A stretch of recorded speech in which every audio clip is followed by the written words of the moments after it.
Hey guys, welcome back to my YouTube channel. और आज मैं आपको एक ऐसी जानकारी देना चाहती हूँ जिससे आप 20,000 रुपये की राशि प्राप्त कर सकते हैं। तो आइए आज शुरू करते हैं अपना वीडियो। धन्यवाद।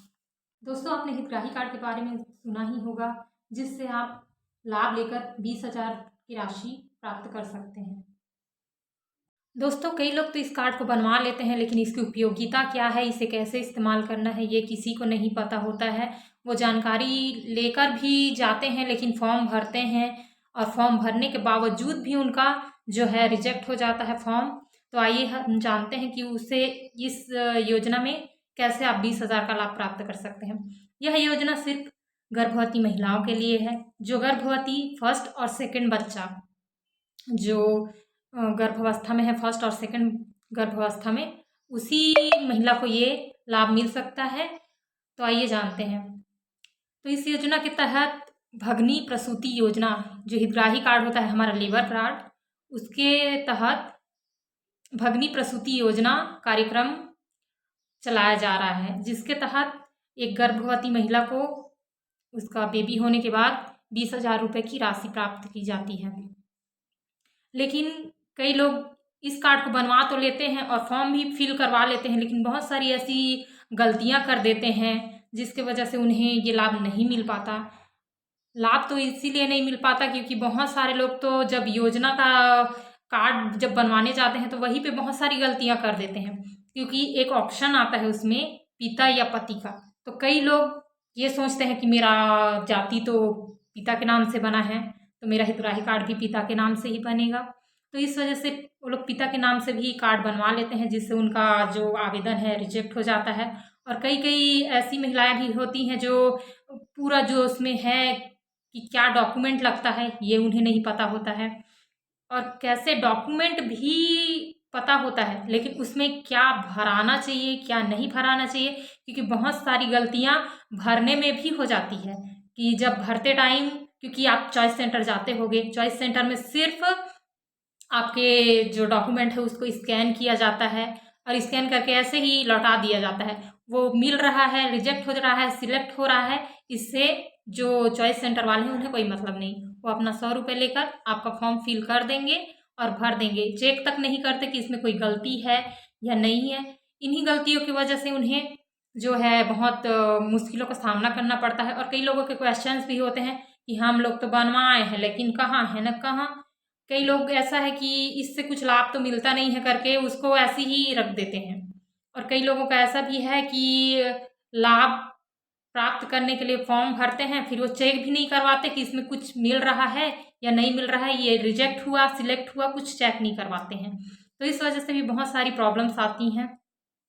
और जैसा कि आप लोग कार्ड बनवा लिए हो और उसमें आप फॉर्म भी भरे हो, आपको एक रिसिप्ट दिया जाता है, तो उस रिसिप्ट को कम से कम महीने में एक बार, जो ये 20,000 रुपये है, वो कम से कम 1 से 1.5 महीने के अंदर में मिल जाता है। जो बेबी होता है उसके 1 से 1.5 महीने के अंदर मिल जाता है फॉर्म भरने के।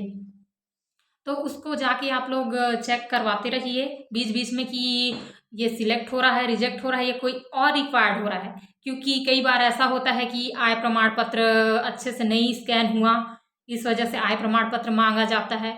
कई बार ऐसा होता है कि जो जन्म प्रमाण पत्र है वो अच्छे से स्कैन नहीं हुआ, तो वो भी रिक्वायर्ड किया जाता है कि आप जन्म प्रमाण पत्र को फिर से स्कैन करके डालिए।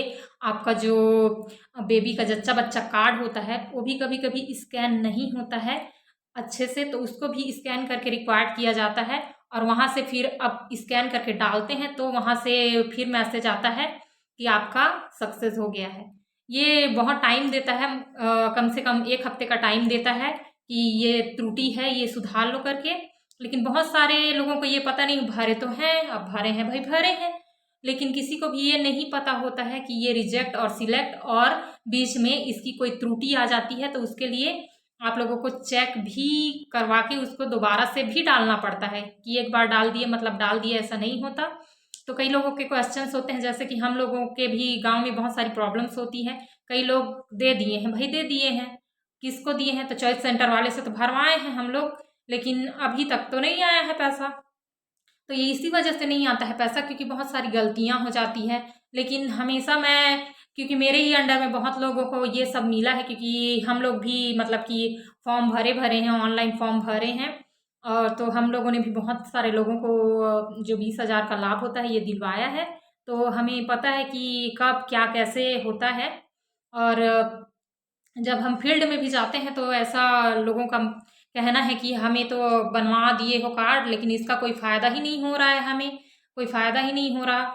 लेकिन ये जो कार्ड्स हैं, ये जो हितग्राही कार्ड है, ये बैठे बैठे तो आपको देगा नहीं, आपको भरवाना पड़ेगा फॉर्म।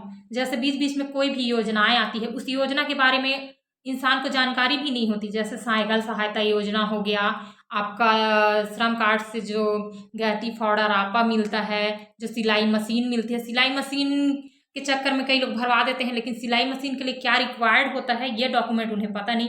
क्योंकि सिलाई मशीन के लिए सरकारी योजना से जो सिलाई सीखे हैं उसका जो सर्टिफिकेट है अपलोड करना पड़ता है, तभी आपको सिलाई का जो सिलाई मशीन है दिया जाता है। और बाकी साइकिल और ये जो गैती रापा वगैरह है वो वैसे ही मिल जाता है, फॉर्म भरवाना पड़ता है इसके लिए।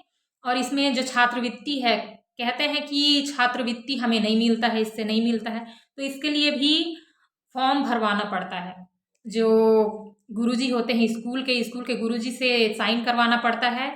और उनका पूरा रोल नंबर वगैरह, उनका डेट ऑफ बर्थ, ये सब लिखवा के लाना पड़ता है, तब जाके फॉर्म फिल होता है। फिर फॉर्म भराने के बाद उनको स्कॉलरशिप भी मिलता है। और कई लोगों का है कि बीमा तो है, इसमें 2 लाख का बीमा है, लेकिन कई लोग ऐसे होते हैं जिन्हें बीमा का लाभ तक नहीं मिल पाता, क्योंकि जानकारी के अभाव में वो लोग बीमा का लाभ भी नहीं ले पाते हैं। तो बीमा का ऐसा है कि मृत्यु के 3 महीने के अंदर उन्हें अप्लाई करना अनिवार्य होता है। और आजकल तो इतना है कि इतना हार्ड कर दिया है, इतना टफ कर दिया है कि मतलब आप मोबाइल नंबर रहेगा तभी आपका कुछ भी होगा। आप कुछ भी फॉर्म भरेंगे तो आपका मोबाइल नंबर में ओटीपी जाएगा, ओटीपी के माध्यम से ही आपका जो है शो ऑफ होगा। इसीलिए बहुत ही प्रोसेस को हार्ड कर दिया है, थोड़ा सा हाई कर दिया है। क्योंकि पहले जो जिनका भी हितग्राही कार्ड बना है, क्योंकि कंपलसरी तो हर इंसान के पास मोबाइल नहीं होता है, जो महिलाएं हैं, औरतें, तो बिना मोबाइल नंबर के भी उन लोगों ने करवा लिया है अपना पंजीयन हितग्राही कार्ड का। लेकिन फिर भी मतलब उन लोगों को अब उसमें मोबाइल नंबर ऐड करवाना भी नहीं आ रहा है कि हम कैसे करें, क्या करें। तो वो जाके चॉइस सेंटर में मोबाइल नंबर ऐड भी करवा सकते हैं, लेकिन किसी को नहीं पड़ी है, क्योंकि हमें तो आज तक एक भी लाभ नहीं मिला। 4 साल 5 साल से हम लोग हितग्राही कार्ड बनवा के बैठे हैं, कुछ तो मिला नहीं, तो क्या कर सकते हैं। तो आप अपने जानकारी के लिए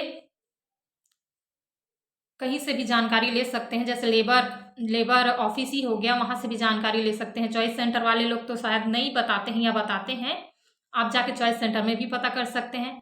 या तो आप वीडियोस के माध्यम से भी पता कर सकते हैं। आजकल तो सोशल मीडिया इतना एक्टिव है कि हर चीज़ की जानकारी दे देता है। और इन सब के बारे में, जो हितग्राही कार्ड के बारे में, अगर आप कोई भी योजना, क्योंकि अभी बहुत सारा योजना आने वाला है, अपडेट होने वाला है, अगर आपको कोई भी योजना चाहिए, किसी भी योजना से रिलेटेड आपको जानकारी चाहिए, तो आप मेरे चैनल को सब्सक्राइब कीजिए और बने रहिए। क्योंकि मैं बहुत सारा इस योजना से, कंटेंट से मैं लेके आने वाली हूँ। और ये जो हितग्राही कार्ड है, इसके फ़ायदे बताने वाली हूँ, नुकसान बताने वाली हूँ, इसमें क्या क्या करने से क्या नुकसान हो जाता है और फ़ायदा कैसे ले सकते हैं, इन सब के बारे में मैं आपको जानकारी दूंगी। तो आपके लिए और जानकारी लेकर मैं उपस्थित रहूंगी अगले वीडियो में। तब तक के लिए जय हिंद, जय भारत, जय छत्तीसगढ़।